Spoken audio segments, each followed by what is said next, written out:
Well, on behalf of my father, who's definitely not had too much vodka, welcome everyone on behalf of the Centre of World Christianity, or for World Christianity, whichever one it is. Yes. Thank you.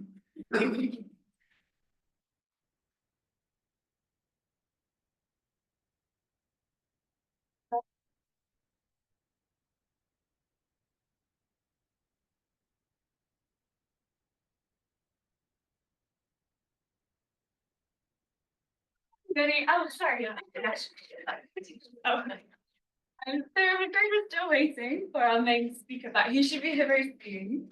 And I thought we should start the event. Can everybody hear me? That's great. Well, it's a really honest to be hosting this event tonight, and I'm so touched by so many people being here. And hopefully more soon. Thank you.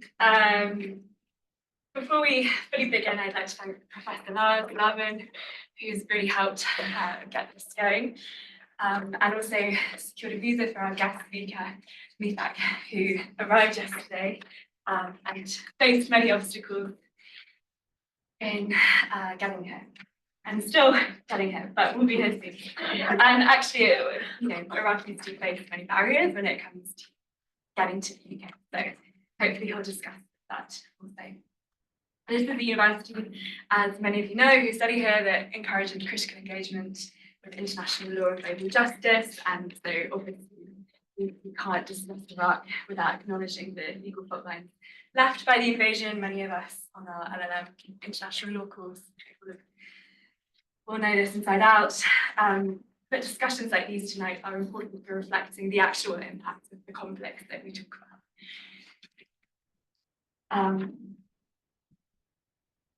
I don't know how much to store, but as many of you know, obviously the Iraq invasion 22 years ago. It's okay, we can do it. The Iraq invasion on 20th of March 2003 took place without explicit UN Security Council approval. And it's the UK and the US failure to comply with international law by bypassing the UN basically set forth the very challenging of the idea that international law can constrain great powers, as we've seen and discussed the implications of that.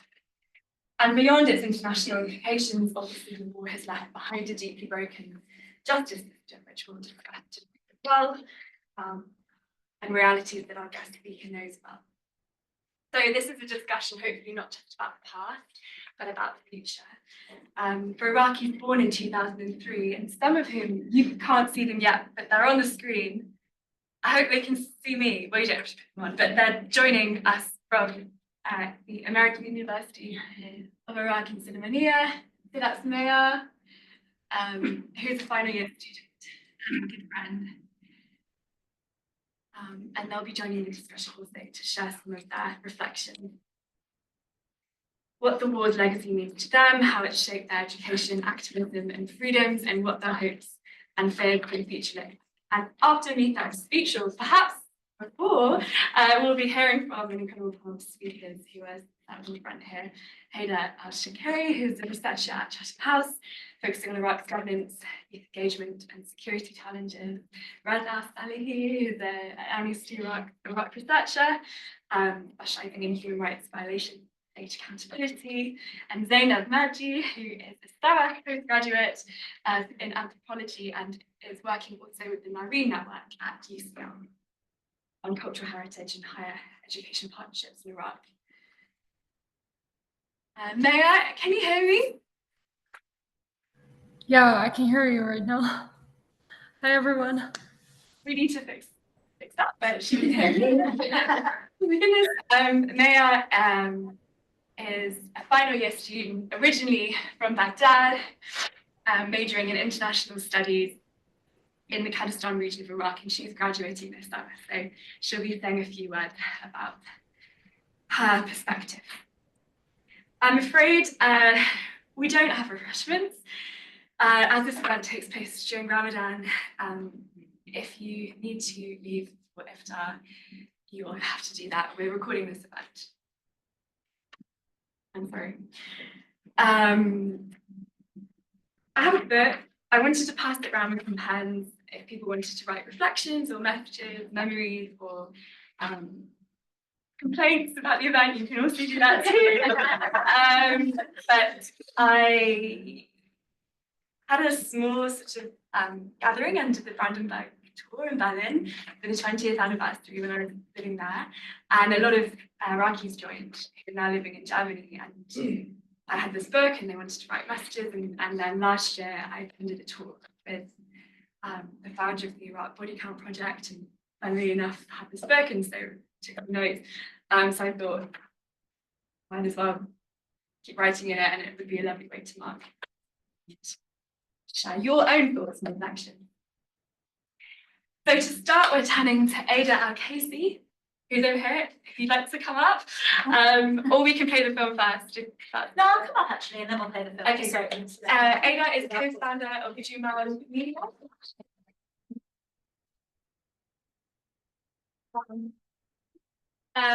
Which is an initiative dedicated to African journalism, Iraqi journalism, and she'll introduce a short film about Juma. And just to quickly say before I close off, thank you for being here. I really hope this event sparks interesting conversations, meaningful engagement, not just about the past, but the future, and the agency of those who are shaping the future in Iraq. Thank you very much. And a question, sorry. The speaker doesn't stand at the computer, no one online will be able to hear because that's where the microphone is for the Zoom. Oh, I see. Stand here? Yeah, so I don't know if there's a microphone on the desk. If not, there'll be one connected through the computer. So you stand. This one is in. There's two. Yeah. Okay, one of those should work at least. I hope you guys can hear me. Okay. Thanks. Yeah, so hi, thanks so much, Alana. So hi everyone, my name is Ida Al-Casey. I am the co-founder of Jamar, which is an independent Iraqi media platform. And I should also say before that, I was also a student at SOAS, and I also now teach at SOAS as well on a media development course in the School of Law. So this is great. It's great to be back here basically as well. Jamar was founded in 2021 off the back of a very large protest movement that swept across Iraq called the Tishreen movement, which laid bare, amongst many things, the lack of available, accurate information, which was engaging and relevant to the lives of young Iraqis. So those young Iraqis that were born just before 2003 or around 2003. So because there was this kind of dearth and gap in information for young Iraqis, we launched Jamar with a view to providing information to 18 to 25-year-olds, but also working with 18 to 25-year-olds to create the content. So although I'm based in London and my other two co-founders are based in Berlin, and we are registered in Berlin, and we're registered in Berlin for many reasons, but largely to get around some of the restrictions on civil society and media that would be placed on us should we report from Iraq. The rest of our team are based across Iraq. So we have a team of editors, designers, social media experts, video people, podcasters, and we work with a network of journalists, about 60 journalists from across Iraq who represent that young group. They're women, they're men, they're queer, they are black, they are brown. They really do represent the diversity of Iraq. And what we've done here is we've produced a short film that just looks at some of the, it will bring to life some of the work and publication of Jamar. Thank you so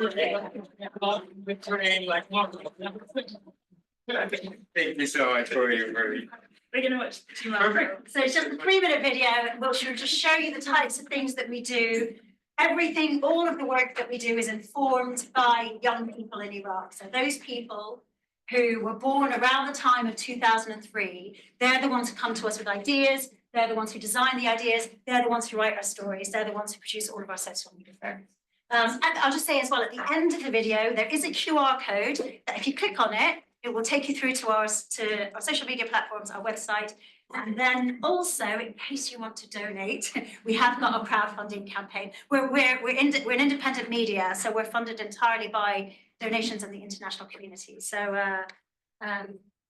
please do donate and check out Jamar and follow us on social media. Thank you.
and that's it. Are you prepared to just start? Yes, anytime. Thank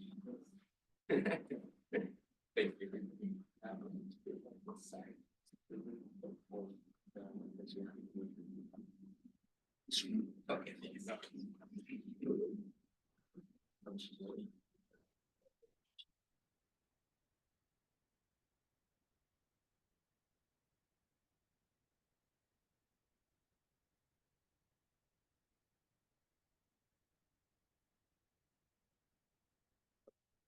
Yes. Okay. Thank you so much for coming, and sorry to keep you waiting as well. It's really beautiful to see a lot of people are, as you, interested in a day that is definitely is a significant day on personal level, on a political landscape, and also on economical level as well. Before I come here, I watched. First, coming to London is overwhelming as an Iraqi in different aspects, not to the city or the culture. It's rather about, it's the same feeling I get when I visited DC. It's a place where a decision for this invasion was made. It's overwhelming to be here 22 years ago after the coalition was made to invade Iraq, ignoring a lot of voices that went in hundreds of thousands in London. People have spoken here and said, we don't want that war, and the politicians didn't listen. In the US as well. And as somebody as well coming deeply from, let's say, personal and professional, and basically every detail of my life have changed due to this decision that has made here. And I've been privileged to travel around the world and to work as a journalist. And it's not what the people of the UK and the US wanted. And again, 22 years after now, I think the same voice is still as loud as it is when hundreds of thousands of people were marching the streets saying we don't want that decision. I wanna take this speech as an opportunity to more. I'm not an academic, I'm a journalist. I find myself in multiple situations and circumstances that push me to be in this career. So for me here now is just telling you what I have seen firsthand in my time covering the battle for Mosul, living through the time of the insurgencies after 2003, seeing how the invasion on the ground was happening from a door to another, and how that significantly left us to where Iraq stands right now and where it will be decades from now. Some of what I say could seem a bit dark and sad, but before I start, like Charlie Chaplin said, life in a close-up is a tragedy, in a wide shot is a comedy. And if we look into details about a lot of things me and my colleagues are experiencing, and some of them are here, which I'm very glad to have here, as Wilson and Nicholas and Alana as well, who worked hard to make this event happen. So I really thank her. And Professor Neri, of course, who've been always there to sort out all the paperwork and things that took a lot of time. And it's also a little footnote. It's very difficult for Iraqis to travel, and it's really complicated. But still, I'm privileged to make it that far sometimes into red countries. So very quickly to bear in mind is to start with as short as we can with the Iran-Iraq war, just because that's going to come later and gonna make a lot of sense over the time. After Saddam regime take over the power in 1979, Iran was one of the top concerning things in his policy, and see Iran as a threat. The country had always, let's say, some tension, especially with the Ayatollah Khomeini. As I don't know if many know, he was a refugee in Iraq for 12 years, who was cared, nourished, supported by the Saddam regime himself until the Algiers agreement to order the Iran water territory and sailing. One of the conditions was to not allow Khomeini to push for a revolution in Iran. Khomeini left to France with a lot of, let's say, vengeance for Iraq. He didn't like that he'd been kicked out. War started, 1 million casualty, hundreds of thousands of people being drafted to a war which was called the longest war in the 19th century. It used to also be called the Trenches War. 8 years war, the both sides didn't expect it. Both men were really neglecting their country, their people, their ethical responsibility of being leaders. And after 8 years, Iraq is in $80 billion of debt.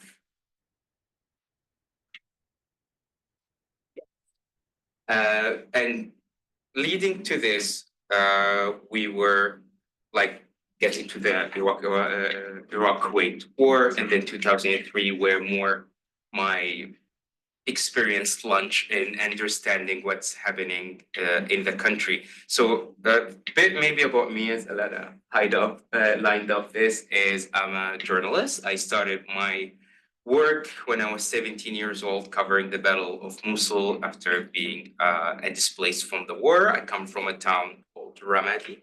It's in the west of the country, highly Sunni populated area, where insurgencies broke there in 2003, and then also it was affected by ISIS invasion as well in 2013-14, until it was recontrolled by Iraqi troops in 2016. Later, after covering the Battle of Mosul, I decided to pursue more career in depth in journalism and photo making, video making, to tell more stories of people after the war, and later on more stories just about the country and its human rights condition, personal stories, etc., freedom of speech, which is a very challenging issue right now in Iraq, as many other places in the region. Now Iraq, 22 years after, is suffering from very critical issues that we can go in some of them. They can be a lot, and Iraq is not really complicated to understand. It's more than it doesn't make sense. What's happening, it doesn't make sense at all. Like a lot of young people that would come to cover Iraq as journalists or researchers, they would always say, oh, this country is so complicated. I would just say it's really just doesn't make sense. One of the things that doesn't make sense is the question why the world went to the war, the coalition went to war. First was about WMDs, later about democracy, later about taking and troubling a dictator, which indeed was dictator Saddam Hussein.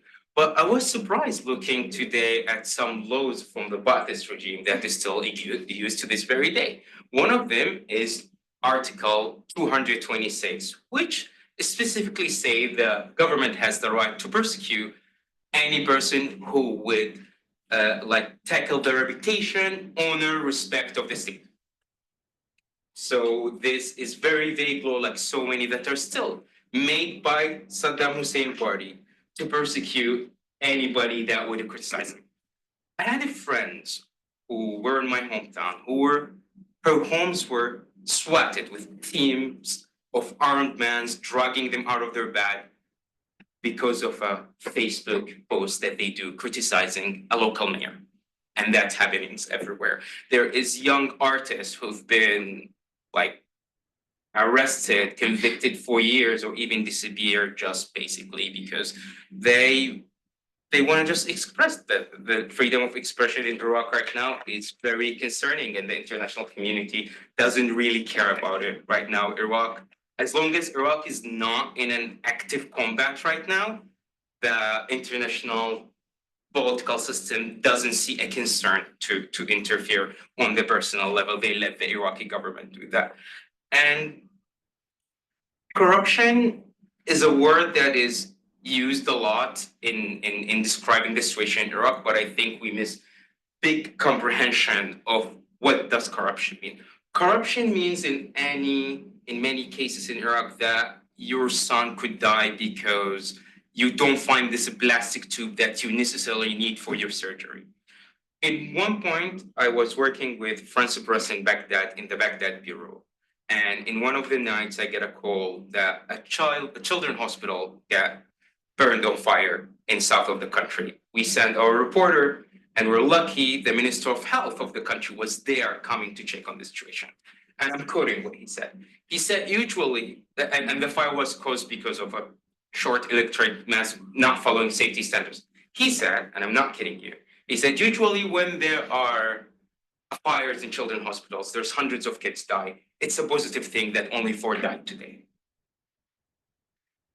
And this can sound a bit absurd. Like imagine a UK politician saying it's okay that only 4 children died because of government neglect. That's only gonna give you a nutshell of the neglect and misuse of power that the Iraqi law enforcement states are doing. One of the things that are still impossible for me to work on in Iraq, even for me and my colleagues, is to report war crimes done during the war with ISIS by state actors, by armed groups supported by Iran. I am stressed already talking about this here. I hope nobody's listening from here. And it's bothering that it stressed me to talk about this here, feeling that it's completely safe, but that's bring us to, we forget that whatever happening in Iraq is affecting directly the people all these decades. Mental health in Iraq and trauma is something that nobody talks about on the largest scale. There is shy attempts of providing therapy in Iraq, but believe me, this country needs it. There is only 172 therapists in a population that are 45 million, like 1 million Iraqi would share one therapist in a country that have been going in war since 1917, since the fall of the Ottoman Empire. And a lot of money indeed have went to rebuild Iraq, make Iraq better after 2003, hundreds of billions of pounds, including from British taxpayers and American taxpayers. These money went in building incompetent political system that is only putting away the responsibility and looking for more personal power benefits. Iraq has now hundreds, within thousands, I think, of armed groups outside of the Iraqi army and the Iraqi police.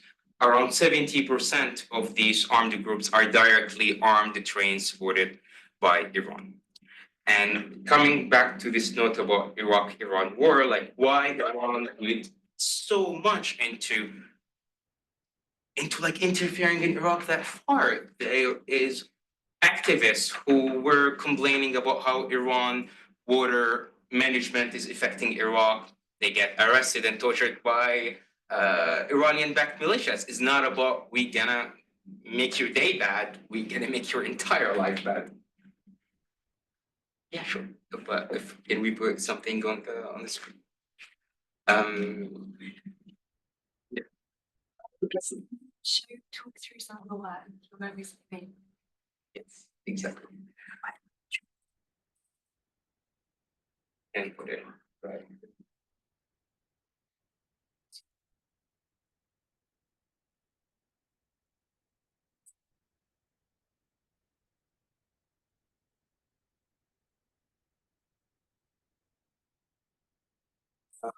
So just finishing this note because it's really important.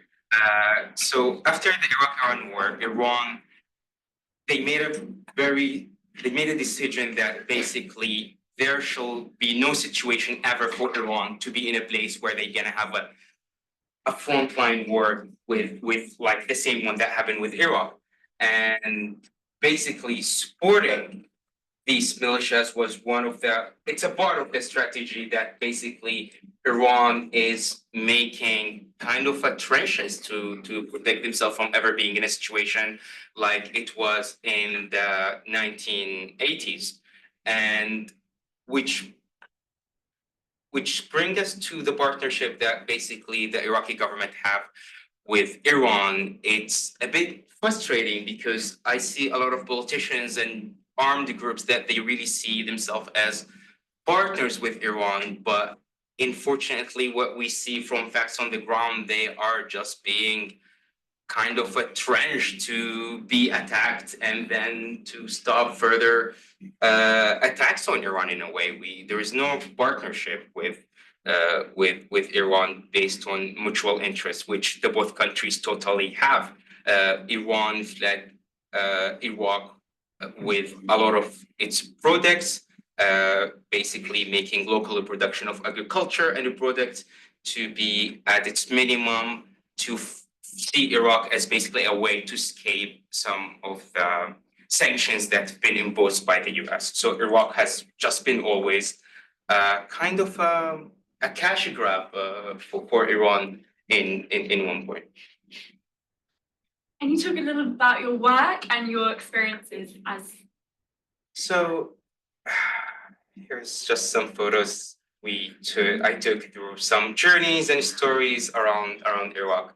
So I started my career with Wilson, who's just standing right there, who's a great journalist. We used to live in a house in Erbil City, and there we started covering the battle for Mosul, which was like the biggest military action that was happening in the country after 2003. There, covering that battle has given me a lot of insights and a lot of perspective about the country and about the challenges this country have. And then later on, finishing covering Battle of Mosul in around 2018, I kind of dedicated more my work to follow characters and people around Iraq, to tell their story, to focus on people living in camps, being displaced, being affected by conflicts. And also the aftermath after the war, mainly seeing hopes, desperation, etc. And still doing this to this very day. So we planned for a little bit longer.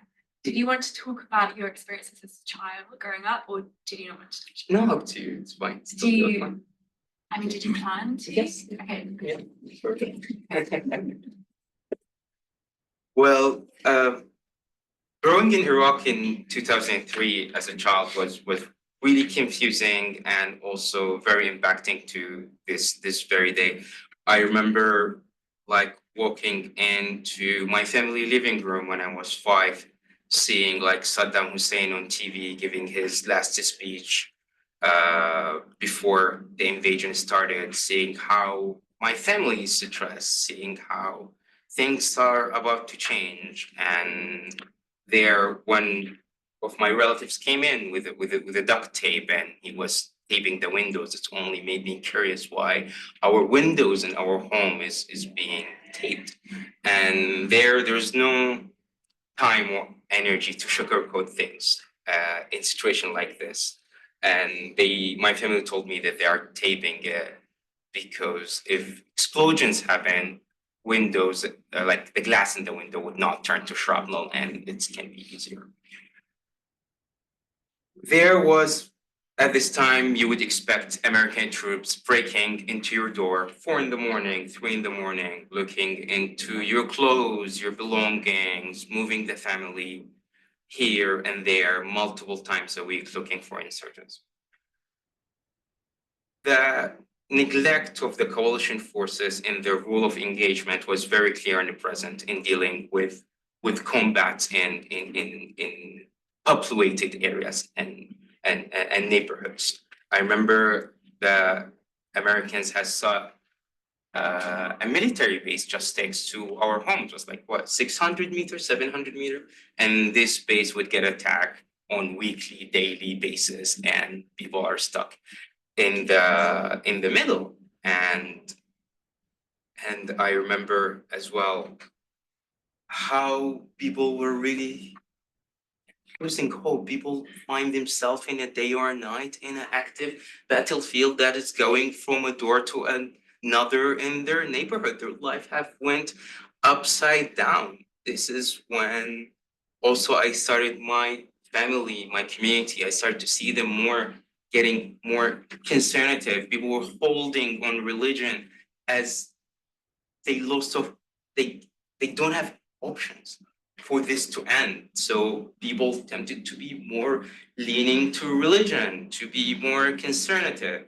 And that was happening in our society. And this is when a lot of young people, including friends of mine who have joined extreme armed groups in different stages, including ISIS war and also the insurgencies, Al Qaeda, and during the American invasion. And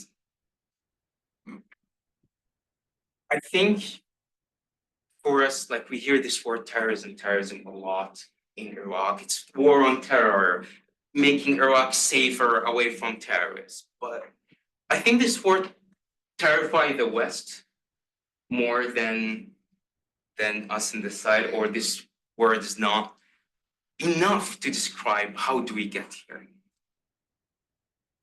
People during the time of ISIS and the invasion and after in between are being left cornered with all circumstances where their existence of a human as a humans is not enough.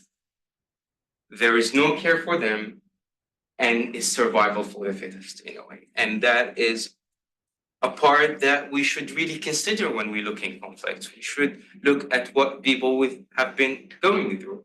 People don't get born terrorists, they get born babies.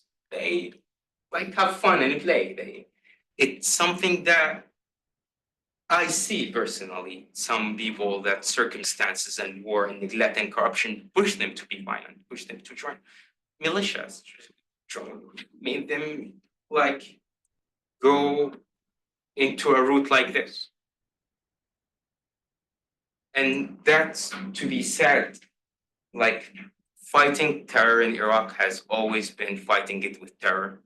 Like you would imagine 20 years of this country going through terrorism attacks and terrorism groups that you would find terrorism being taught in universities, people trying to do analysis and understand. There's nothing happening. The same circumstances that created ISIS are still here present to this very day. There is communities who feel they are persecuted, who are being taken in jail unlawfully. Like Iraq has persecuted only in the last 3 years, if I'm not mistaken, over 24,000 cases related with terrorism with conviction of 97%.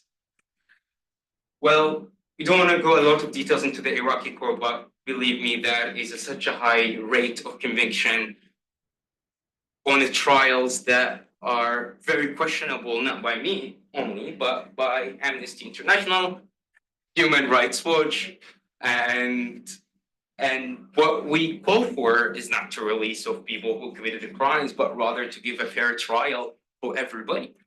And this story is highly personal because in one point, 4 members of my family was accused of affiliation with ISIS, and this has happened because of a personal problem with another family who are connected to the intelligence. And this is also the case not for me, for thousands and thousands of young people now in jail because of somebody didn't like them, and the justice system is too weak and the investigation is too neglecting or respecting to formal flows. And basically, we are now having at least 50,000 out of my head thinking, 50,000 questionable detainee in the country. Take their family in consideration, take their kids, take their neighborhoods, their community leaders. I had a call a few months ago with the tribe leader of the town Abu Ghraib, where the unforgettable prison torture scandal happened. 99% of the people who were tortured in Abu Ghraib didn't get any compensation to this very day. There is a statute in the Iraqi constitution forbid Iraqis to pursue persecution against any coalition soldier who participated in Iraq 2003 and in the ISIS war. There has a tank that once shot live ammunition at my home. If I now find that soldier in DC or in New Jersey living, and I have all the evidence that he shot at my home with my family kid in it, legally, internationally, I cannot prosecute that man. And there we understand something really troubling. Not a lot of things changed. We took down a dictator, we have hundreds now. Everywhere. It's so tricky to navigate with my work and work as a journalist in general in Iraq nowadays. You don't know who you'll be self. Out of the question, you just get dragged out. But if you have the same law I talked about, the Article 226 made by Saddam regime, are used to arrest journalists. Lately, a journalist called Yasser, an Iraqi Irish journalist, was arrested based on this law, according to his family, a law that is still used from a regime that US, UK governments back in the time told us they are going to war, sacrificing British and American souls and Iraqi souls for these laws to not exist. But today, they are still exist. So what do you think, Anna? Where should we take this conversation? You still got, I mean, we said minutes, but maybe if I have a question. Yes, please. I also thank you so much. Okay.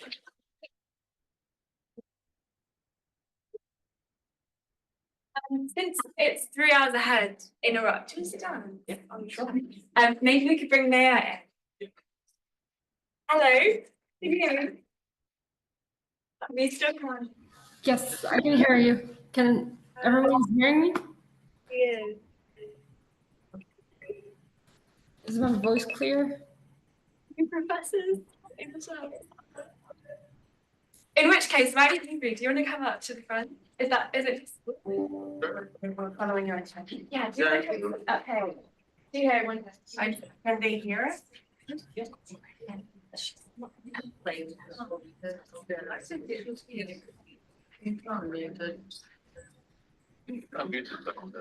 Can you press that arrow next to the audio? Yeah. Different speaker.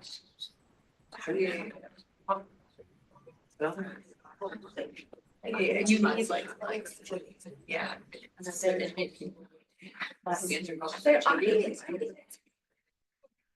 Yeah, I think that's balance or something. yeah, take a minute. I'm just going to have to put this in my wall.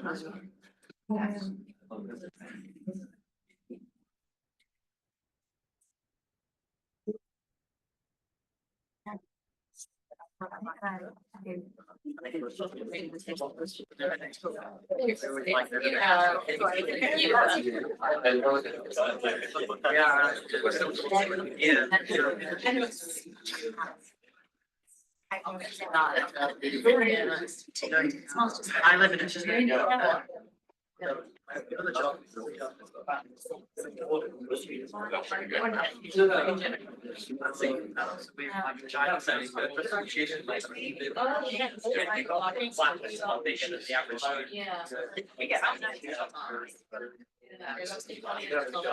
So we got to, you know, actually the students.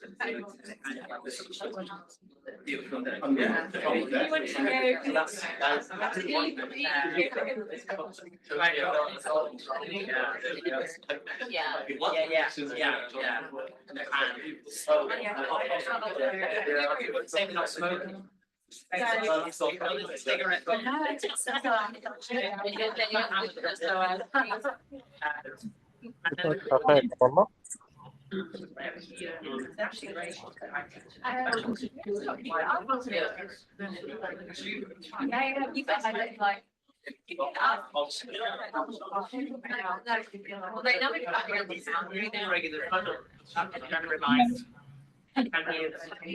We're good? It's actually nice.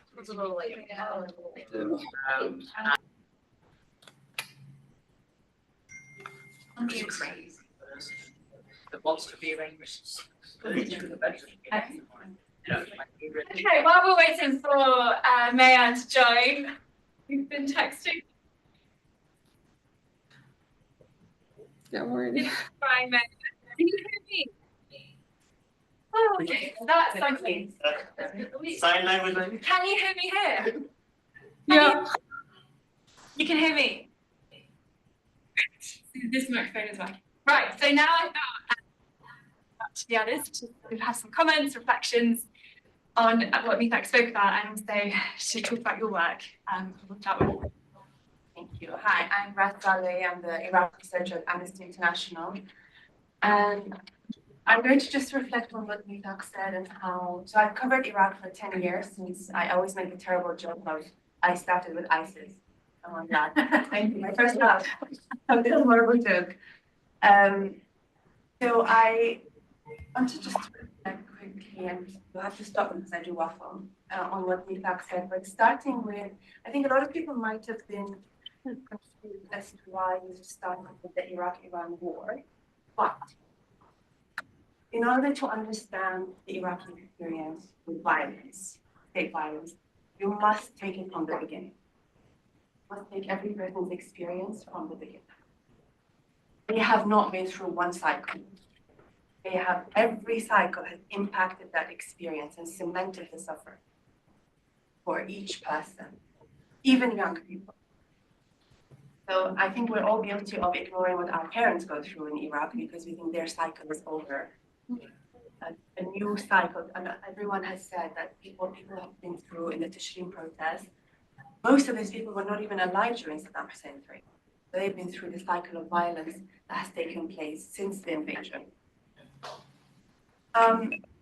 In our documentation, what we have found is that civilians in Iraq have borne the brunt of every cycle of violence only to arrive at the next check. So they escape terror to arrive at torment. Most of the people have been punished for the crimes that they themselves have been subjected to. So, as Mithaq mentioned, one of the cases comes to mind, when I was in Amariyat, Fallujah, which is just north of Fallujah, and it saw a huge displacement after the Fallujah during the ISIS war. And in order to understand the families, when they speak about why some of their relatives joined ISIS, most of this started with, well, when the Americans came, one of the stories that comes to mind, my husband joined ISIS after he was really young when the Americans came, and he saw the Americans shoot his 9-year-old brother. And then after that, when the Americans had left, I'm just quoting what she said, they were then attacked for being from Fallujah and then already stigmatized. So the cycle of violence has already started before they could even comprehend what had taken place at the hands of the American forces. Another one person I had met, I interviewed that came from West Mosul, showed me different wounds on his body. All of them were in the Akrab prison. He had been held by different authorities in the same prison. So this was by the Hizb al-Ba'ath, this was by the American. That was the last.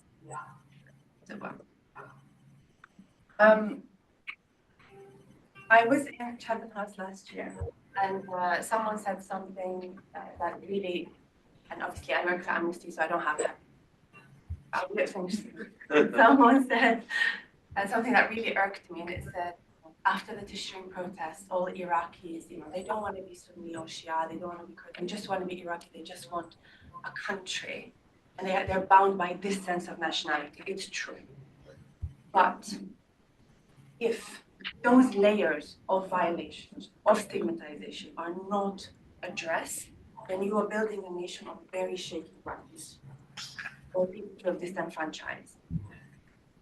And we find that, so for example, when we speak people from Anbar, or at least when we speak people from Anbar, and what makes them feel unrepresented in Baghdad is as soon as someone they have voted for, that someone they believe in, arrives at Baghdad, that has really joined the club. You've lost access to that person.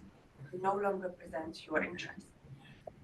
So there is the system and there's people left behind. I could go on and on.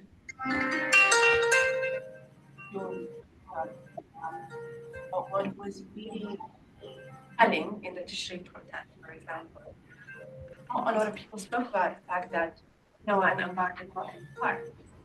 It's very, very easy to be stuck with the Article 4 of the terrorism for anything that you do in that area. In our documentation, as you mentioned, we have documented an endless list of reasons to be arrested for terrorism. And it could be because your cousin's husband's name is on a list put together by the KRG forces and armed forces, and that list is never updated. So for example, one boy, 17-year-old, I met in an IDP camp in Iraq, in Kurdistan region, had a hole in his calf. He had been arrested after arriving in a camp in the Kurdish territories because his cousin, who has a problem with him, pointed at him as soon as he arrived and said he joined ISIS, and they picked him up. And the SOAS-AUIS forces, which is the intelligence forces of the Kurdistan government, he told, this is what the, I call him a boy, because he's 17, told me. He was 14 at the time. He said, they told me, we want to speak to you for 5 minutes. Those 5 minutes turned to 1 year and 9 months of my life. He was taken and interrogated, and across Iraq, not just the Kurdish territories, you are detained until you confess. You're tortured until you confess. You're guilty until you say it, basically. That's the Exactly. notion. Exactly. And so he was subjected to torture. He confessed. He had not joined ISIS. He was 14 at the time of his arrest. And then he was taken before a juvenile justice judge and served his time in juvenile detention. And he was taken up to this camp where he was barred from entering Kurdistan region again, which, as you might, some of you know, the Kurdistan region operates this illegal policy of requiring Arab Iraqi nationals to have a permit to enter, etc. Yeah, sort of a residency card Exactly. as well. Which is by Iraqi law and international law. And speaking to the SOAS forces, they told us it is not our job to ensure that his name is taken off that list. We have handed him over to our judicial authorities in the Kurdistan region. I've given him a fair trial. And he has served his time, and here's a paper. It says he served his time. That explain where he was. But his brothers had crossed into Salah ad-Din and were arrested because their names were still on the list. And they were served after being tortured to confess. So, and our, but I will. Boy, he was, when I met him, told me, it will take me 15 years of my life to go visit my son. It will take me $4 to get in a cab and rejoin ISIS. So, looking towards the future. So on that note, I think my last point is that there is such a willingness to move on without addressing what is the Iraqis have been. Well, we've never seen that. And we're here to talk about it. But looking towards the future, so many people are falling into the market. And if we're just saying, you know, let's build bridges, and it's not enough to do. Build bridges without addressing the foundations, there will be a shaky. But I'll stop here. If you have any questions, I know where to hide that, so work is more hopeful. Thank you, Raz. Should I? Yes, please do. Yes, thank All you very much. Thank you.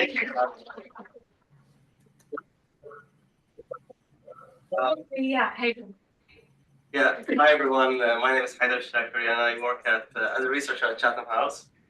Thank you to Nita and Raz for sharing some of these very real stories, which I lived as well. And luckily, I have a paper that says I'm not a terrorist. So when I made my first passport, I had a name that's similar to someone on some list, which prevented me from getting the passport. So I had to go through many different authorities and bribe some people in order to get an exemption and say that my mother's name is not in the same name as that mother's terrorist name. So that helps me to go through Iraqi airports only. So maybe that's one of the ways to go around the system. But thinking about the future, and I'm always at panels with Iraqi policymakers who always accuse me of painting this very bad image of Iraq and how, I'm not focusing on the bright things, I'm not focusing on the good things. So I'm trying as much as possible to, try to find the good things within the country. And I asked the policymaker, what do you think are the good things about Iraq? So they talk about the bridges, they talk about sometimes the relative stability that we have every now and then. They talk about, the jobs that they created, some of these like fake jobs that they put people in the public sector. And they talk about the youth. They really a lot talk about the youth. They're really proud of young people in Iraq. The policymakers, the political elite, they say we are a young country. We have more than 70% of our population under the age of 25, and many of them are, up to do great things. So I asked them, what are you doing in order to support these youth? And how are you preparing those young people for the future? And, the answer is, not that much. Usually they try to think about things. And last time I asked the Prime Minister himself, I asked him about this exact point. And he said, we're trying to support them start their own businesses.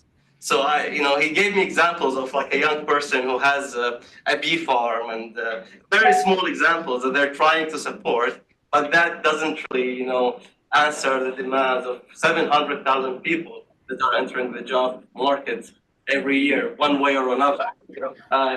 All of this just to say that the government is not really preparing the country for the future. It's not preparing young people for the future. And there are all kinds of issues, economic, political, social, and many of them were addressed earlier. Environmental concerns, big environmental concerns that are not really talked about and ignored completely. Cultural heritage issues, which maybe Zainab can mention later on. Iraq has a very rich cultural history, but the government is not really taking attention and really working on these issues. But who's really doing the heavy lifting right now is the young people. So throughout these past 22 years, different generations came and they started with the Arab Spring. They started protesting in 2011. We had protests in 2015. That's a new generation kind of. And 2019, the newest generation, the generation that was born around the 2003 era, they came out, they protested. They don't remember Saddam. They don't remember much about, everything before that. But the cycles of violence reached them.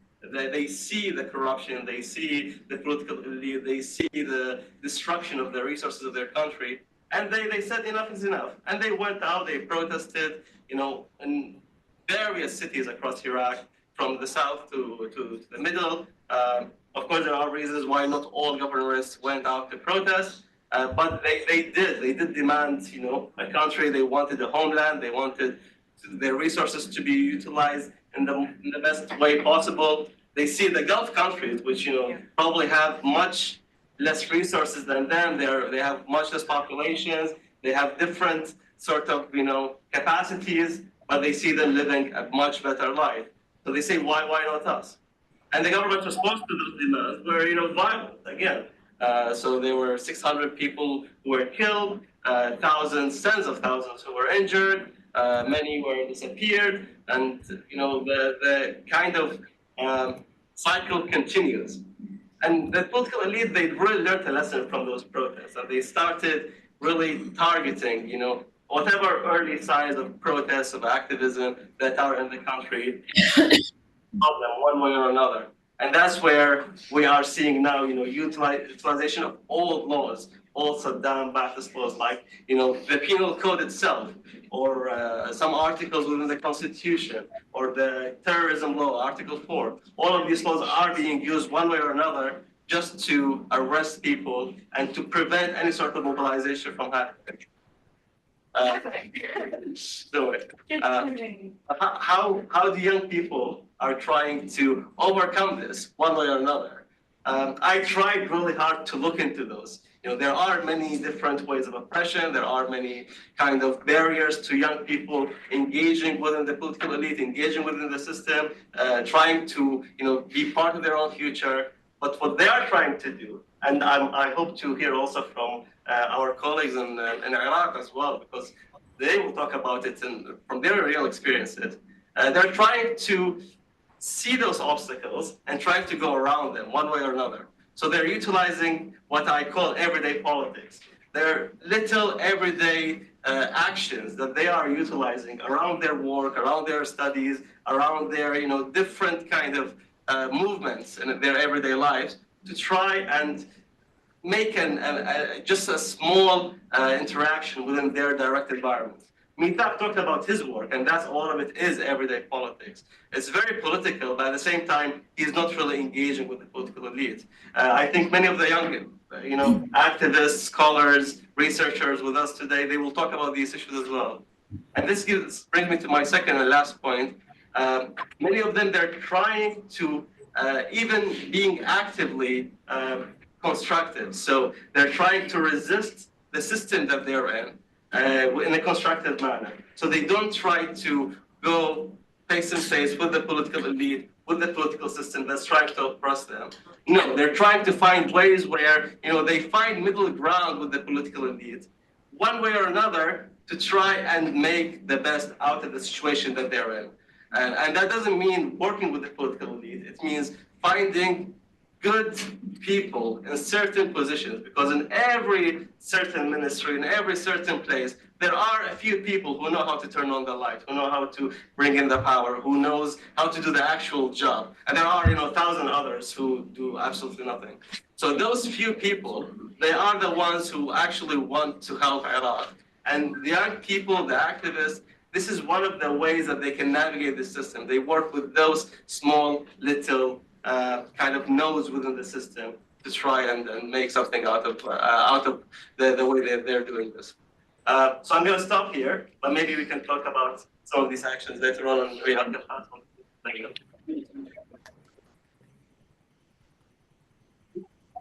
Finally hear you, which is so exciting. Zainab, do you mind if we get to know quickly? It's 3 hours ahead in Sulaimani. Yeah.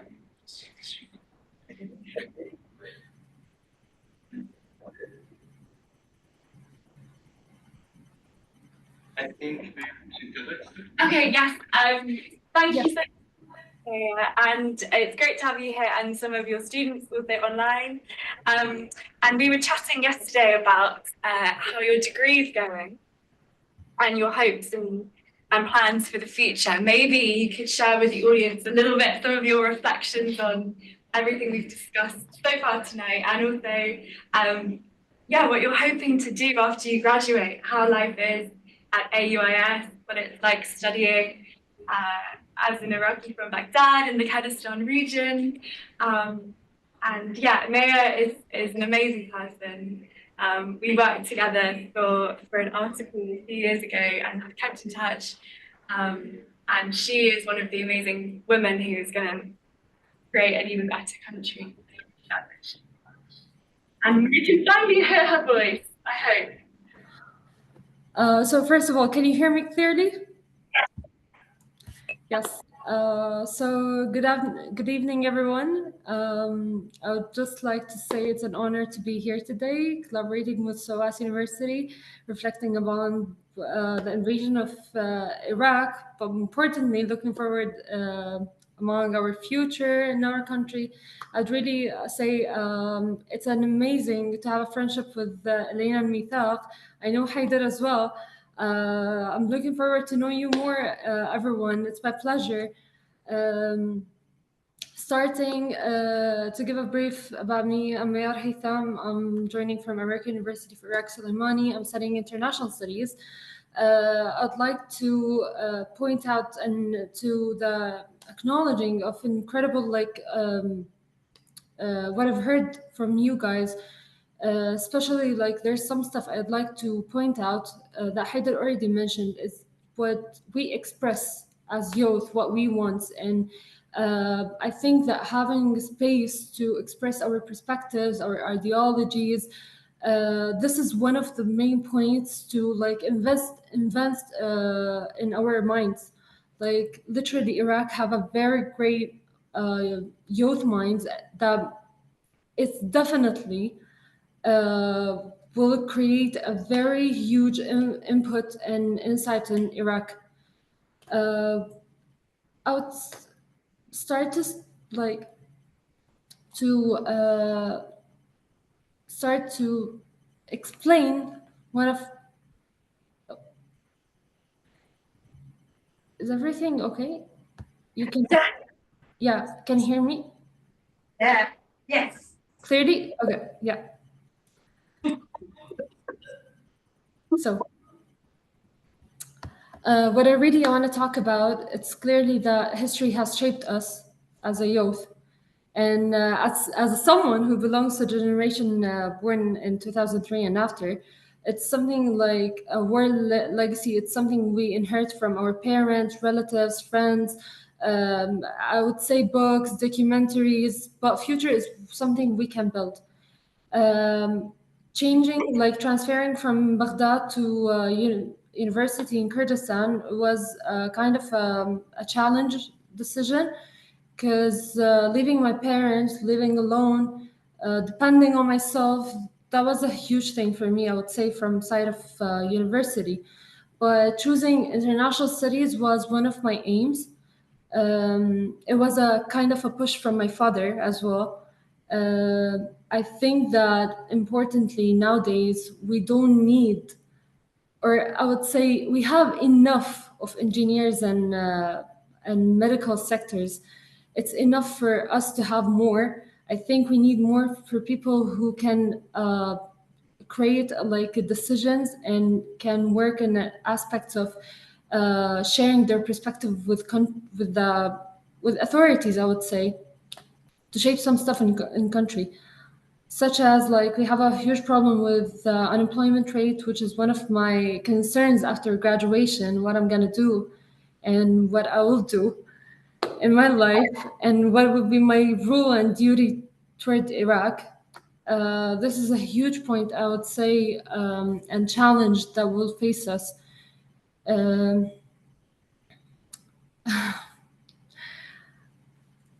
I'm getting a bit like maybe broad according to the topic, but I'll try to grab myself back. I'm very nervous. I don't know why. Amazingly, I don't know if you can hear or see me, but thank you, Maya. Yes. The point is, I think. I'm sorry. Okay, that was really lovely. We have maybe time to jump in with some of your comments you were going to make, and then we'll finally have audience questions. And we can go back to you, May. Yeah? Hello. Sorry. Okay. Okay, I can hear you now. Sorry.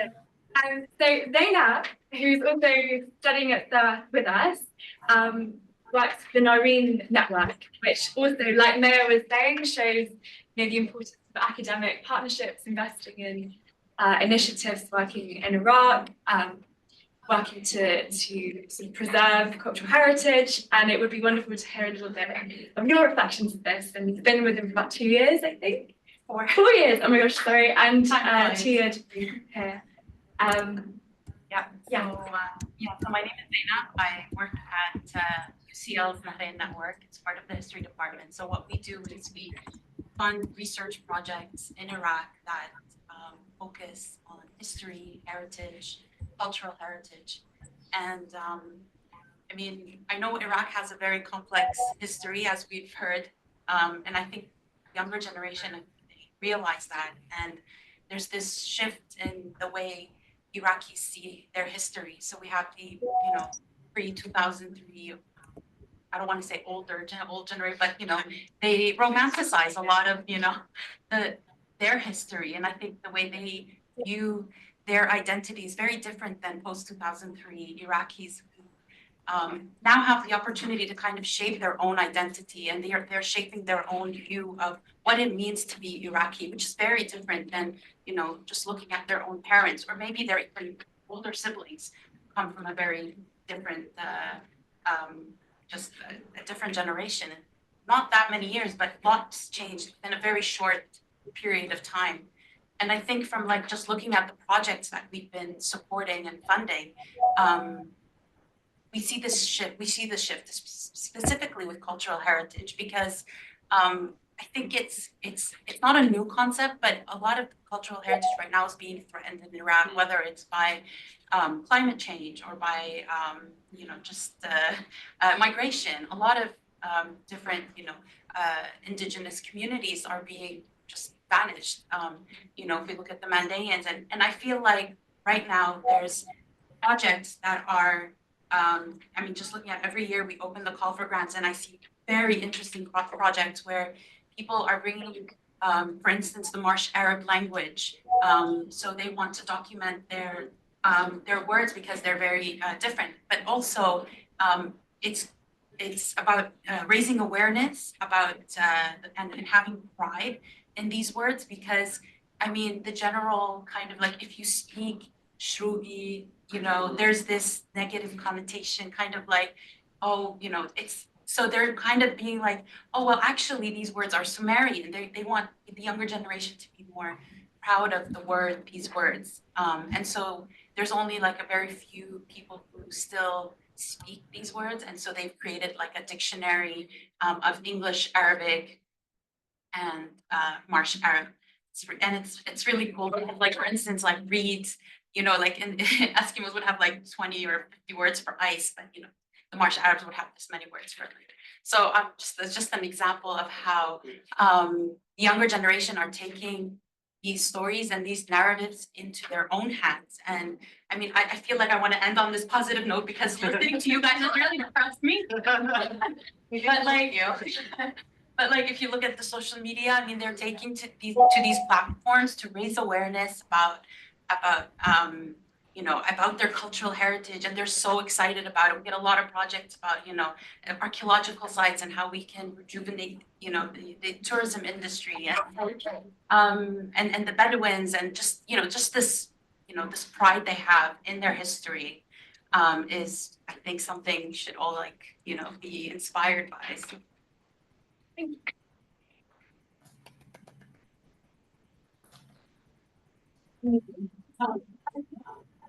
Thank you. We are going to go for Q&A in a second, but I thought we'd jump back to Maya quickly, as I didn't mean to cut her off, just giving her a moment. So Maya and I spoke a lot about her experience as a child in 2003. Well, she was a 1-month-old baby in March 2003. And she then, her family left to Jordan. And so we've had quite a few interesting conversations about what it was like to move back to Baghdad as a 10-year-old child, and how that experience was, and growing up that second half of her childhood in Baghdad. And I also thought it'd be really interesting to hear some reflections on your experience studying in the Kurdistan region of Iraq. And I'm sure everyone here is aware that Iraq is a sort of a federal state, in the sense that there is an autonomous administration in the north, and Sulaimani, where Naya studies, and a few others on the call, is in the Kurdistan region of Iraq. So it'd be really interesting to hear your reflections on that. And thank you so much again for joining. Thank you. Sorry for the conflict. Like, there's some stuff happened with my laptop. I don't know what was it. My voice wasn't clear. Yeah, so now I can tell. Basically, I used to live in Jordan for kind of 11 years. And after a while, my parents decided to come back to Baghdad. It was quite challenging for me and my brothers, I would say, from like a higher perspective, because the way of knowledge, culture, friends, even our dialogue was Arabic, truly, but not clearly Iraqi. It was more into Jordanian. Like, whomever saw us in Baghdad, they would consider us as a Jordanian. I don't know why. even though we used to talk Iraqi, but whomever like see us, it was like, are you originally from Iraq? And I was like, yes. And then they stopped asking about the questions. The way of education was different, the perspective, the way of speech, like freedom of speech, it was different. One of the reasons that I decided to, actually, it was a kind of also a parent's decision as well to transfer to Kurdistan and study in American University, because we didn't have back then an American university in Baghdad. And one of my aims was I don't want to spend 4 years of education for nothing, learning nothing, and having and being like following the flow of studying, for example, engineering, medicine, law, whatever, and I end up sitting in my house waiting for a way to open a project or something that's never related to my major, or work in a private or public sectors that doesn't even like consider my major. So I would say that the differences of culture as well, it was challenging from Baghdad, I would say from north to south, especially after what happened, the invasion of 2003, everyone got hurt, especially Kurds. I can, like, during classes, the way we express our ideas among this and ideologies, it was full of anger from both sides. Like, I would say Shia, Sunni, Kurds, Arab, whomever, they were full of anger.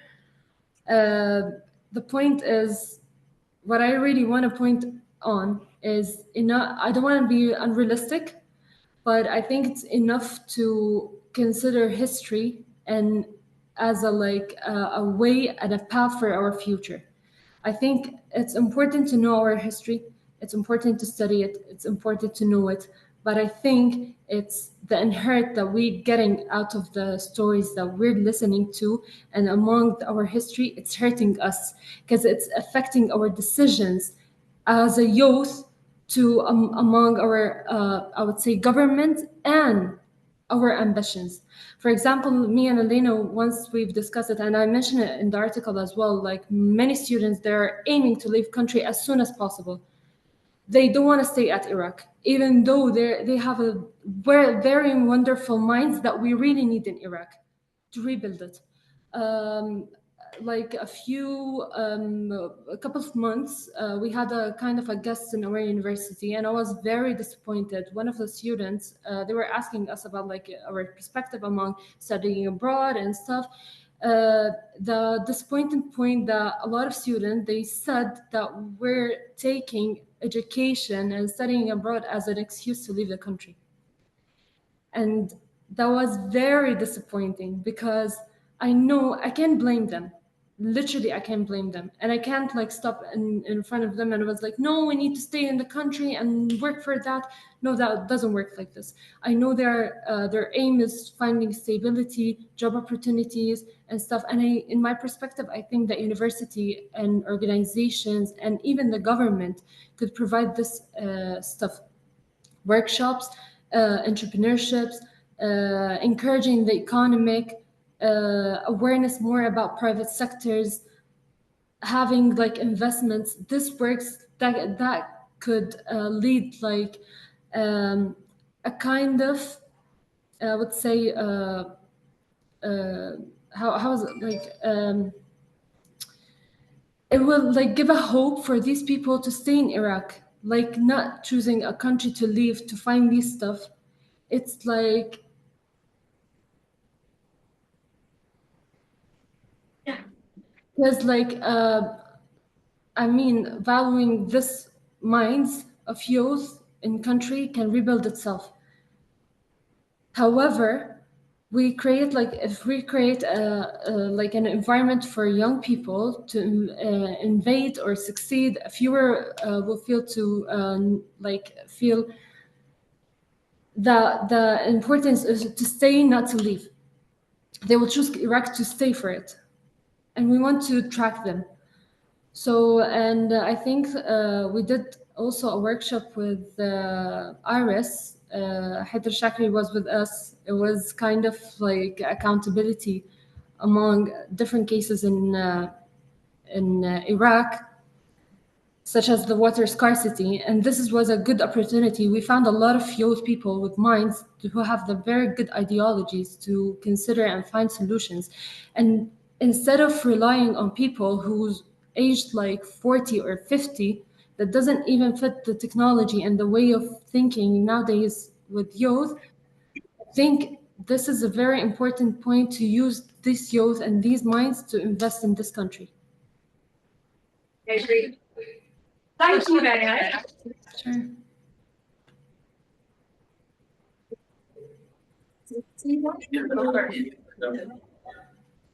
I think we'll definitely go back to you, but I did propose a Q&A, and I know this has been a bit chaotic, but I hope if anyone needs to leave, thank you so much. I know everyone probably still has things they want to say, including me back, but perhaps we could open up the floor to some questions. The whole idea of this was to have a dialogue between the youth of Iraq and SOAS. And so I know there are some students here and friends. Is it good? Going to be intensely practical. This session refers to realities and hope. Yeah. With the cultural and historical sites in Iraq, Yeah. tourism as a part of the future economy surely is incredibly important. Can I ask you this question? I have booked flights to Baghdad. I have booked hotels in Baghdad, Basra, Nasiriyah, Kerbala, Mosul, and then back to Baghdad. I intend to hire a car because I drive myself and I travel alone. Does the panel consider that what I'm proposing to do is completely practical, or does it regard it as more or less probably okay? I would just leave your information with Amnesty International. And your primary contact. You'll be fine. You'll be Honestly, fine. you'll have fun. We're more here stressing on these issues on the more wider book, but actually Iraq has been receiving a lot of tourists, a lot of internationals, and the country is in the scope of being one of the most friendly population in the world, actually. So Yeah, I think it was voted. yeah. You're like, The most friendly. Mr. Crampton, a word of advice. I would employ a driver, not because it's imperialist, but it gives a local some money. I always employ Good work. driver. You know, we will help you to arrange it. Maybe you're on it. I really do feel that, you know, employing locals that aids the economy. They know the conditions. I agree with you, 100%. They know And driving is crazy in Iraq. Yes, I can drive in Iraq. Yeah. I get my own driver when I go. It's like doesn't work very well, so you'll get lost, especially if you're like traveling in between places. So it's good to That is- have someone who knows like the roads. It works, but it's not very much. Once we're going to rural areas. You know, bringing you with those. Yeah.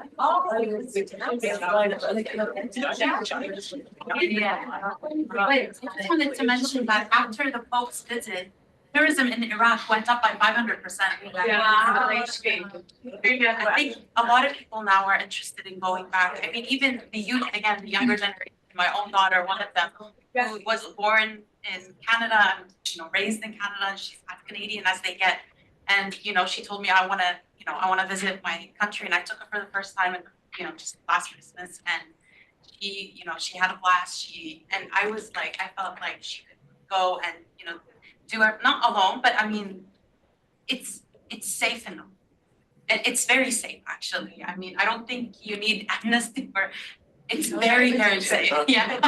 Iraq is very nice for short visits. I spent 15 days in Beirut and Lebanon 9 months ago. I was told by the British government that it was incredibly unsafe. It was is. perfectly safe. Yeah, it's just because they don't want to help you if you have a problem. Yeah. Yeah, that's true. Yeah. but employ local. In this career. Give us. Hello, sorry. Don't know if you guys are finished. Yeah, thank you for everyone for the time and what they said. I've got probably a two-part question. It's directed to anyone on the panel. I was at an event last year at the House of Commons, which was talking about exactly the same worded talk, Iraq 20 odd years on. It was with several members of the House of Lords that were on the panel who were once in Tony Blair's cabinet, and therefore obviously helped him make decisions on the invasion, etc. And they are still under the impression that many Iraqis wanted the US coalition to go into Iraq to get rid of Saddam. And I'm just wondering to what extent that is true with the proportion of the population today. And do they still feel like that was a good thing? Even if I know a lot of you have spoken and said that that's a negative thing, and I agree with you. And the second part of the question, I suppose, is how do we change, as well as this event tonight, how do we change the sort of negative connotations that the West may have about Iraq? And how can we change the idea about seeing the Western invasion as being an issue to the country rather than it being some sort of magnificent invasion that got rid of the dictator? Well, actually, Iraqis, I think, have always been, even now, 22 years after, cornered with this idea, is that either you have Saddam or you have a corrupt government. This is the two options you got in life. It's neither this or that. And honestly, I think a lot of people want neither. Yeah. And a lot of the people who helped to make the decision or advice in 2003 are using this as a justification for election. I would hear a lot of supporters of Tony Blair and Bush would say, but isn't it better than having Saddam? Well, it's not like this. It's not a black and white. The Iraqis were not good during Saddam, and they are not good to this very day. The second part, what people here can do, there is a lot of things that people can do in here in a way. For example, one of my fantasies is to see like a lot of Iraqi politicians and government actors and body who hold British citizenships are using these citizenship to launder their money in the UK for privilege of travel. I think there is a lot of significant work by international human rights organization and other organizations that clearly gives a very considerable amount of evidence about there is a corruption and misuse of power and abuse with these Iraqi politicians who yet held the Swedish, American, and British national citizenships. And I think it would be only fair to bring them to this action to responsibility and to accountability as they are citizens of these countries, as it's easier actually to persecute them here than persecute them in Iraq, or at least just take the citizenship away so they stop taking oil money and launder it in London or in other countries. In terms of the second part of this question, actually, there are more good news. When the Prime Minister came to the UK, they actually changed some cities in Iraq's FCDO travel list from red to amber. Orange or something, yeah. So I mean, it's not green, but we're getting there. I feel like that was one of the biggest pushes that the Prime Minister was kind of looking at, and I think that was very successful. So we are moving in that direction.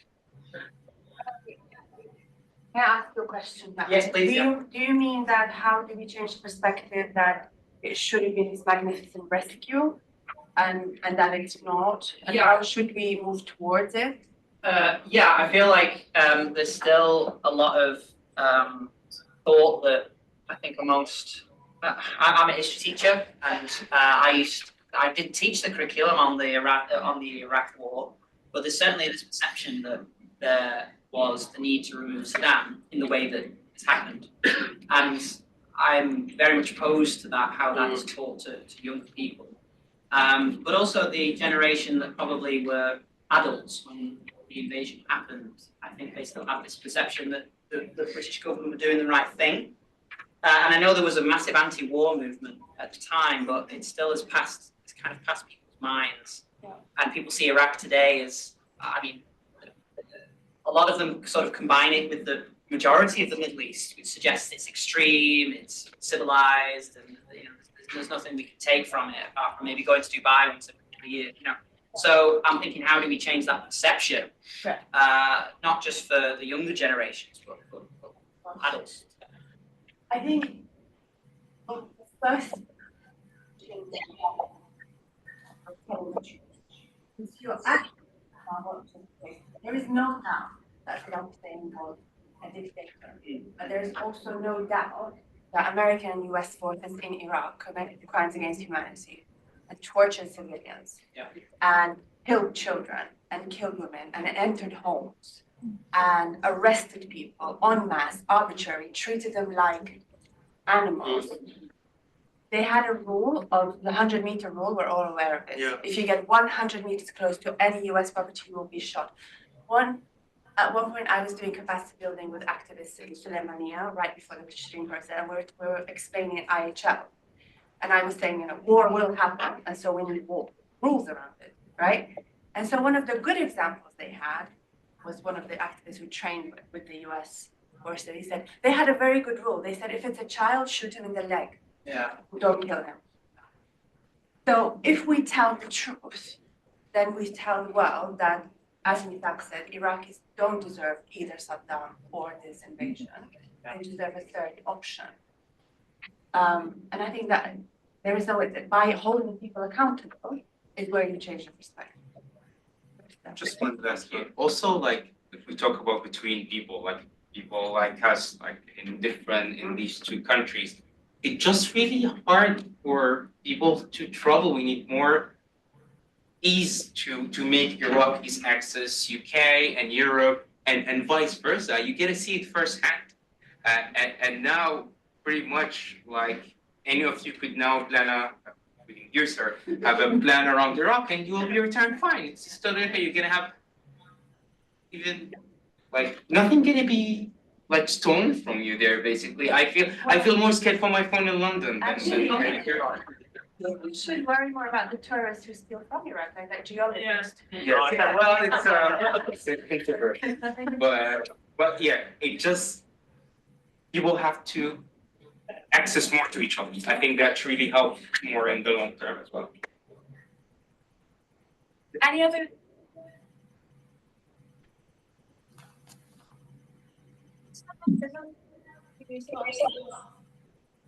Appreciated. My question is more about the culture and society shift to radicalization in Iraq, and specifically with the law now of child marriage being enshrined at the age of 8, I believe, or 9, that they were speaking about. And I know it's not widely practiced, but it's concerning that some of the documentaries I watched that people were filming and speaking to locals and so on that were allowing it with fake imams and such. Just kind of what efforts are being done to combat this. And I know that a lot of it is to do around education and access to education and having better education present for individuals and having work for young populations so that they don't fall into these traps. That is a concern for women's rights and so on, and children especially. So I was just wondering if anyone has insight into it and if there's any work around it done. So basically, like, looking at this is, again, not the black and white, not that there is a considerate amount of the population want that. It's rather than a lot of controversial decisions like this one in Iraq is used as a political pressure tool. Like, it's the fact we're gonna do it. We're gonna make Iraq internationally allows childhood marriage, and then the opposing party will go crazy. Part of it is about using leverage into pushing this law to get what they want. It's been going on for, I don't know, almost a year now. And by the way, it's not the first time that they get this law out of the shelf. It's have been brought in from the shelf of the parliament, putting back multiple times in the last 15 years. And we only see this as a panic tool, a grenade that's within the room for certain parties or politicians of movement to kind of leverage their way into what they want. In general, there is no serious movement politically or socially into getting this law done, or like it's more, we see a lot of activists and a lot of protests are anti this law. And in my speculation, it's, if it's passed, it's not going to be the way all we imagine, at least. So the law was passed in February, but it does not include child marriage. And most of the concerned articles were rescinded, they were amended. It's a huge victory for women's rights in Iraq. And people have framed this as they drafted the law that would have enshrined child marriage, conceded. No, they didn't. The women's rights, civil society beat back this encroachment on women's rights. So now the law has passed with the following option, that anyone who takes part in a marriage, so in a contract, has the choice to be held to go by the yet to be written sectarian code or the CSL, right? So it's not obligatory. However, whatever you choose will apply to you and your underage children forever. You cannot switch back. So that's one. Those who will write the code have 4 months to submit the code to Parliament. They cannot violate the age of consent of marriage. They cannot violate the age up until 7 years old for custody for children, which is automatic to women. They cannot change the codes related to polygamy, which is, you must be aware, etc. The code will only apply to the Shia sect. The Sunni sect has opted out. And the code that will be written will be subject to parliamentary review within 30 days of being presented and editing. So this is a huge victory. And it's a huge lesson learned for international community to say to take your cues from Iraqi civil society. Because those who proposed this law were ready to say that if you oppose it, you're westernized, you're against our morality. But the protest came from Iraqi streets. And like Mithaq said, it's not the first time they have tried to pass it. So good news. Just to add on the efforts of civil society, the coalition that started advocating against this law, once the law passed, now it started educating about these issues that Faraz just mentioned, because there are so many disinformation about this law, and many of especially the women who might be affected by this, they don't know that they can go to the court and they can, petition, denounce, and not accept their husbands, going to court and changing this for them. Having said all this, we are now only talking in the legal sphere. Outside the legal sphere, child marriage is taking place, and there is nothing being done to combat this. And clerics who are taking part in this are not being held accountable, men are not being held accountable. So we're really just talking in the legislative, but it's very important to keep that in mind, that the reality is not reflected, but it's still a victory for the So it's like we just also mentioned one of the biggest part that would push a family to pursue a young marriage or to give their daughters for young marriage is most of the time poverty. And it's a super rich country floating on oil, seas of oil, and the majority of the population are really, really poor. And it's like just one less mouth to feed. And the economic challenges can be addressed. The money is there to address it. The infrastructure there to fix it, but corruption and neglect is just stopping it. So it's really, as an advice for everything, we look at it in Iraq conflict, there's always the roots where these things get built up in, and it helps to understand more. Yeah. Yeah, I wanted to ask about like the photographs that you take, like how you came on those moments, and then also the people that you photographed, whether you've also documented the stories, and then also I also have a question about like if you've ever taken a photo, whether you've published it or not, that has stayed with you. Well, making visuals in Iraq is really, really challenging, by the way. I completely traumatized me. I was even scared to bring my camera to London in one way. It's like, in one point, you're gonna just get like soldiers from whatever armed group telling you, what are you filming? why are you filming? Now it's a bit less in Iraq, but it's still a bit challenging. Generally, when you work as a journalist, like Iraq is considered by Reporters Without Borders the most dangerous country for journalists in the world, like mainly from government actors. But there's always ways around it.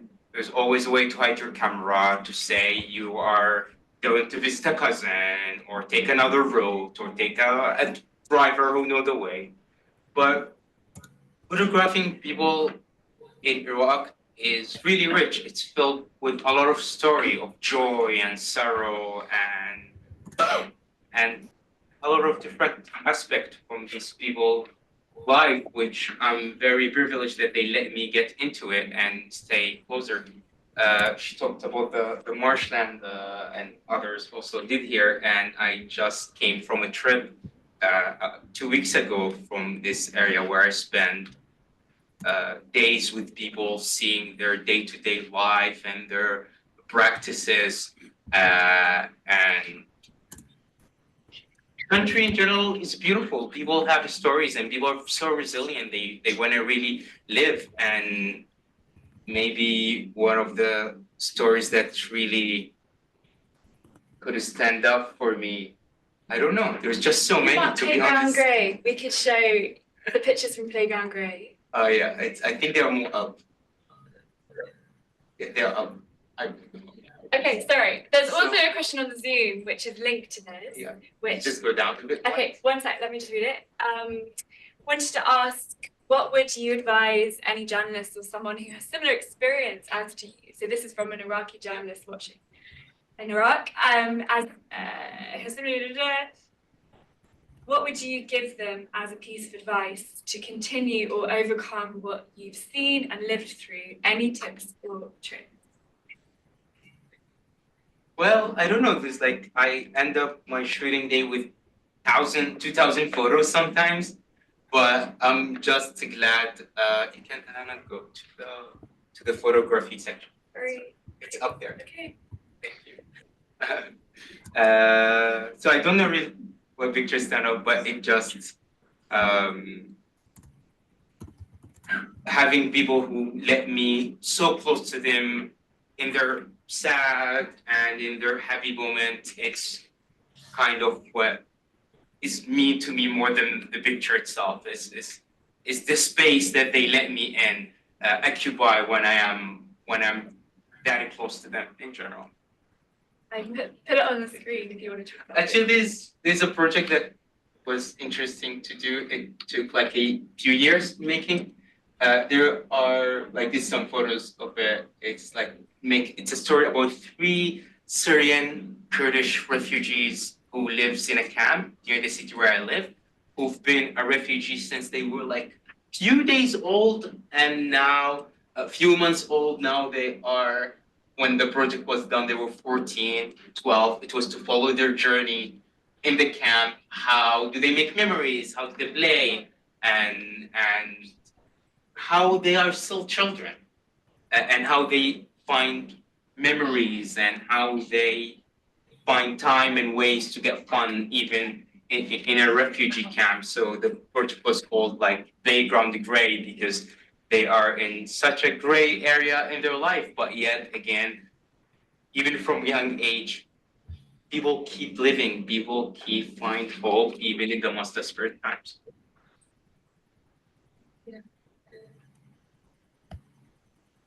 Yeah, I just have a geopolitical question.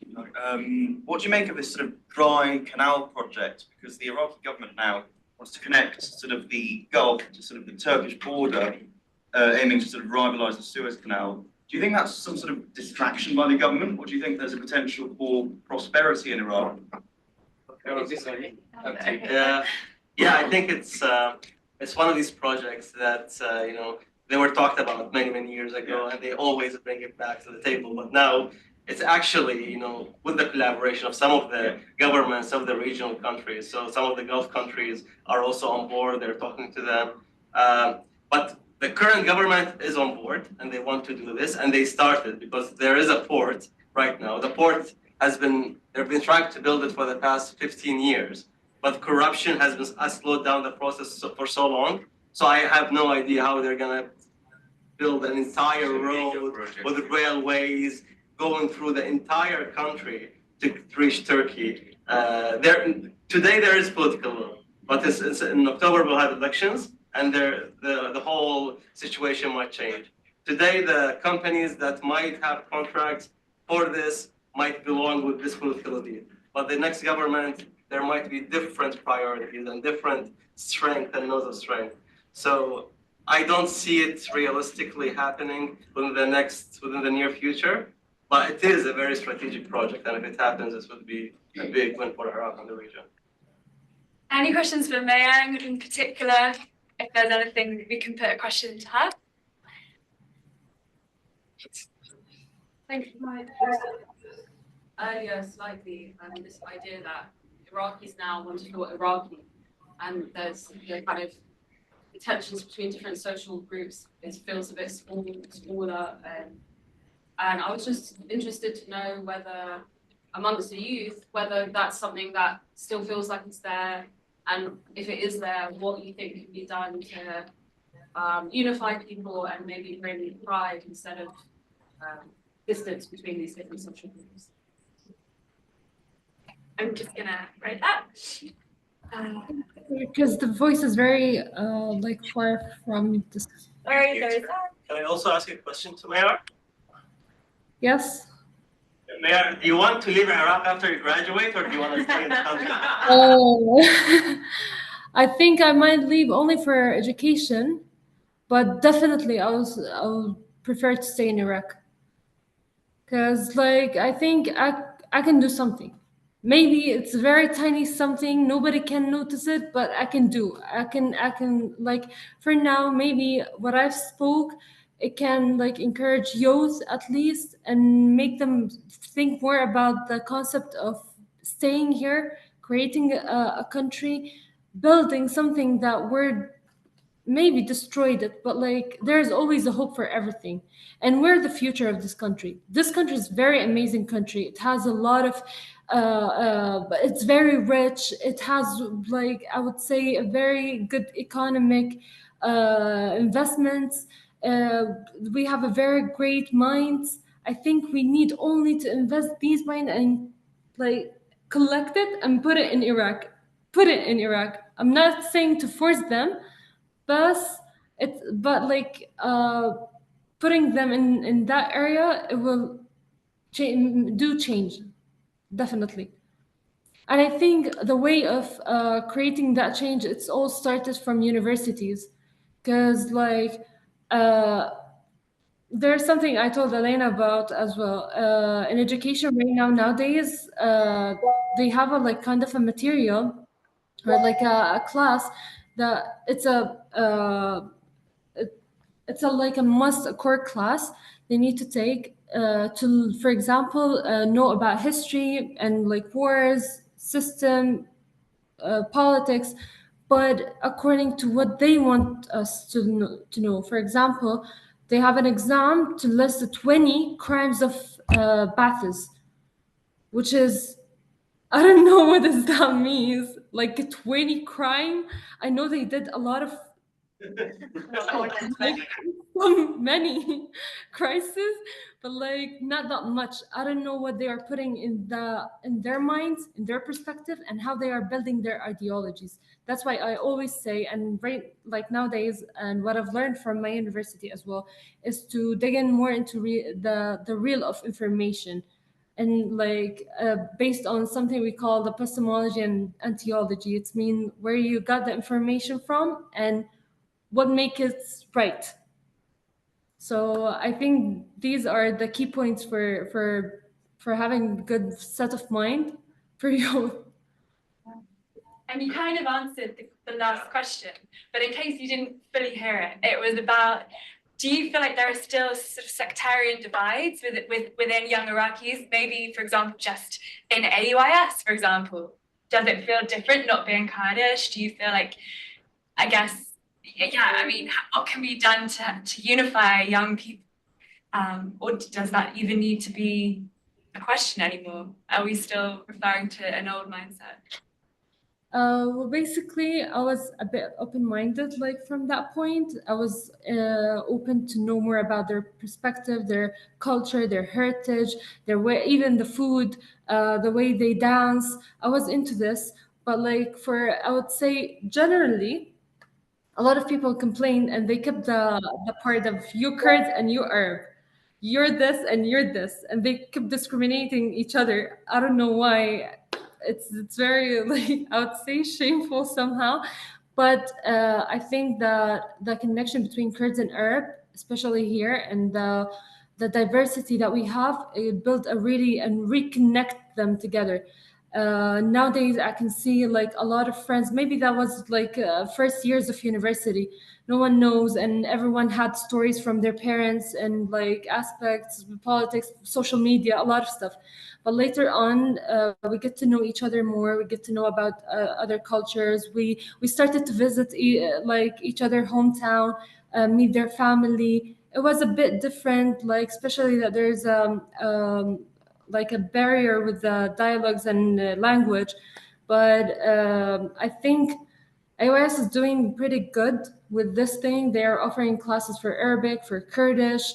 We're having like a parties, like each person should bring their own dish, like as a culture. We have a traditional day. Everyone is wearing their tradition clothes. We take photos together. So I would say at the beginning it was a bit of challenge, but later on I think everyone should be more open-minded about culture and like acceptance each other, and never related to history or politics or social media, whatever it is.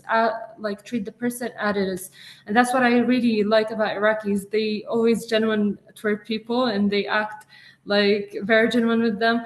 They act as they are. And they like to show like generosity, friendly aspects. So yeah, this I hope I answered your question. Can I just add one point? Today there's a huge football match in Basra now. Yeah. And if you see like 20,000, 30,000 people, and you'll see thousands of Kurds coming from Arbil, Dahok, Sulaimani, going to Basra without even booking a hotel, just going there to watch the match, and then they'll expect to stay at someone's house or find a place to stay. So these instances where people can talk together, they exist, but they were rare because the borders, artificial borders, were closed.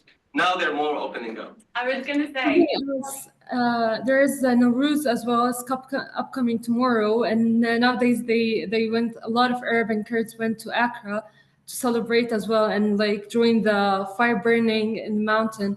So this is as well the same example that's happening nowadays, and right now actually. I think I just wanted to clarify earlier about I wasn't referring to a divide, more that these cycles of violations must be addressed for a stronger foundation of nation. It is not about the resentment between the different groups. People know who's to for the militant or the armed person. thank you. This is very uniting. When I first went to Iraq in '87, and right through to 2002, Beckham was a street name. Yeah, I had a poster. And I'm not. But I wanted to press your point. Quite rightly said that poverty, economic circumstances impels families to basically sell their daughters. I understand that, and I also understand the conservative values that some families hold. But I've had this response from Iraqi colleagues who've written to me, female, who are totally shocked by this legislation. And surely, whilst I understand the economy, etc., there must be other ways that this can be addressed, because it really disadvantages girls who have no chance. We're looking at you all here, you've had a chance, etc. And I wondered if you have any thoughts. I'm interested to explore these on how this trend can actually be perhaps put on ice.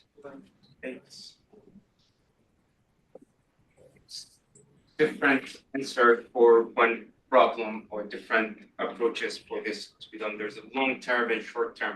There's a long term where we hope me and Haider and may our generation will be in a point in our life where we be in a point of decision and policy making in the country, and we wait for this young generation. So we push and we say everybody has the right to practice their religion and their beliefs, but not yet to effect such a freedoms and such liberties and rights to be taken away from people. On a short term, we wish for governments such as the US and the UK and EU, who basically the Iraqi government system exists because of their protection as well. Part of their existence is because of the Western protection, and if this protection was left off for rights to be given to the Iraqi people, the system will obey and give some rights, because the system in Iraq is standing not on ideology, but yet on benefits and on power. And when the power is threatened, they don't care if a 16-year-old get married or not. There is no ideological belief or value being seen there. It's just a way to get more power, get more money, and get more privilege. And if this privilege of the system get threatened, I think it can impact more into a way where people have more rights. And I think for reform as well, in Iraq in particular, and I'm borrowing this from Mr. Ahmad Taharchali, he wrote in an article once that Iraq only does reforms when there is an actual crisis that is happening one way or another. So throughout the economic crises, we see prime ministers and governments trying to implement some reform. And then once, Iraq is back on its feet, once, the oil prices are higher, once there's a political deal of some sort, then, they go back to doing the same old mistakes again. So that's one of the biggest issues. And when there is no accountability to hold these political elites to account, then they will keep on making those decisions. And that's why we always talk about accountability as a way. And Tishri and the protest in 2019 was the people's way to go outside in the streets and demand that accountability. So the people are not okay with it. They're just right now, they're tired. The political elite, they know exactly how to combat, those calls for protest. They learned a lot of these strategies, but they can't survive for that long. There will be another crisis sometime soon, and I expect this summer we'll see, less oil prices. We'll see, some tensions with the electricity, and people will try to not rise, but they will look for other solutions. And the political elite will have to do and find some sort of reforms. So only under some sort of pressure, things will happen. And on the international community, I agree that many international actors give the government, including a lot of these very bad actors, legitimacy. And that's one of the things that the international community can do, is to decrease that legitimacy they give to officials, where they kind of also legitimize their actions towards their societies. It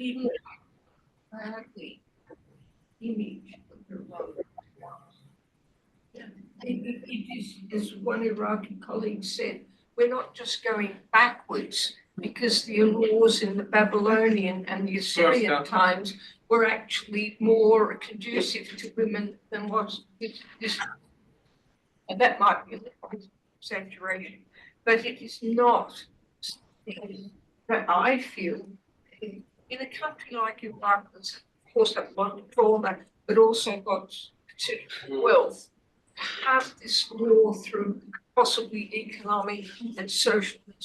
I just think well, I can't even describe what I think. It's not just a top-down approach, it's a bottom-up approach as well, which means we have to raise awareness, we have to make the noise. If we don't make the noise, then the policymakers are not going to really do anything. So it's really about getting that movement within, the community in Iraq. They have to rise up, they have to fight for what they want. So it's one. Completely agree with that. It's very important to stop this idealization of the West knows better, or that they don't. I'm not suggesting. Oh, no. I'm just saying that they don't have better human rights record, including LGBTI rights and gender-related rights. That the US right now. Exactly. The genocide. Yeah. even if you like the US right now, I mean, it's like the handmaid's tale, like what is happening. So it's exactly what Zainab is saying, that we must generate that movement from bottom up, because as you said yourself, most people don't agree with these laws, these customs. And if we don't invest that energy from the bottom up, those who propose these laws and these policies will continue to say, you're just bringing Western ideology, when we're not. This is the voice of the people of Iraq. I think. Can I add something? That's why I mentioned that starting with the university and education part of to get the bottom up aspects of youth. This is the most important thing, that we need more like scholarships. We need more like a space for freedom to speak and to account. Like shout outs for accountability according to something related to country, to authorities as well. Like listening from youth, it's a huge point to increase to decrease the much of crisis in Iraq. So we need their aspects because they know more about technology, especially right now about cybersecurity. Now we can use youth. They know about technology. They know more about this. We have a kind of like aspects of software with some like decision making. They can work on that because we can't use people who's older than us, kind of full of respect. They might know nothing, or like at least their knowledge of technology is not even going across what is going on right nowadays. That's why we need places for youth to shout out and to show their voices. Great.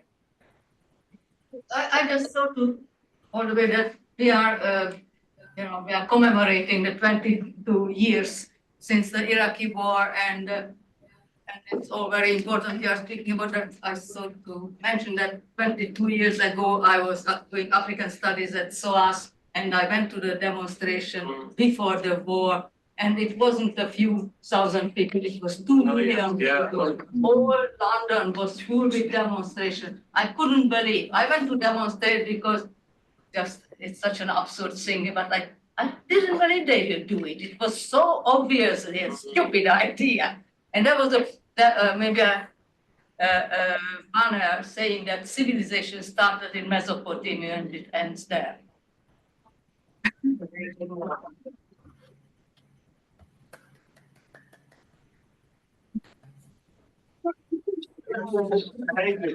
Thank you.